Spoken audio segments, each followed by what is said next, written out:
నమస్తే. మంచి కాంగ్రెస్ పెద్ద నాయకుడు వచ్చిండు. సో, ఆయన మాటల్లో మనం ఒకసారి తెలుసుకుందాం. ఆయన ఏమంటుడని చెప్పి. మస్తుంటది వీడియో. నిజంగా.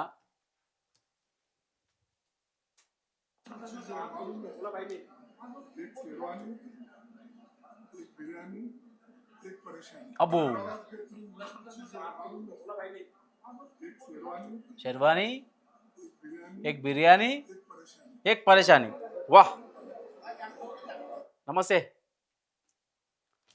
చూసిర్రా?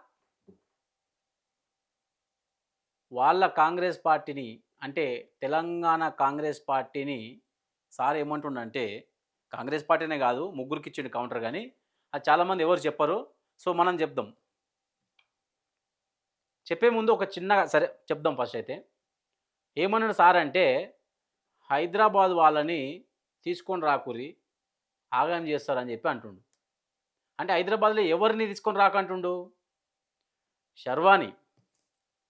శర్వాని అంటే ఎవరు ఎక్కువ? బీజేపీ వాళ్ళు వేసుకునే శర్వాని. సో, బీజేపీని తీసుకొని రాకంటుండు. ఇంకోటి ఏమన్నాడు? బిర్యానీ. బిర్యానీ అంటే తెలుసు మీకు. మన ఎంఐఎం పార్టీ సోదరులు వీళ్ళ గురించి మాట్లాడుకునే ముందు ఇంకో స్టోరీలో చెప్తా వీళ్ళ గురించి.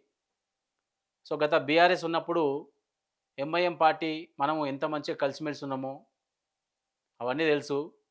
ఇప్పుడు రేవంత్ అన్ననే అన్నాడు హమ్ నియతో తుమ్ నియే తుమ్ నియతో హమ్ నియా అని. మరి వాళ్ళ పెద్ద సార్ ఏం చెప్తుండే?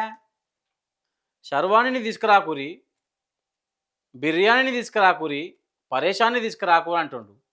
శర్వాణి అంటే బీజేపీ వాళ్ళు, బిర్యానీ అంటే ఎంఐఎం వాళ్ళు, ఇక పరేషాన్ అంటే మీకు తెలుసు కదా మన రేవంత్ అన్నను. అంటే వీళ్ళు ఆల్రెడీ సార్ దగ్గర కూడా పరేషాన్ చేసినట్టున్నాడు. కాంగ్రెస్ ప్రభుత్వం అంటేనే పరేషాన్.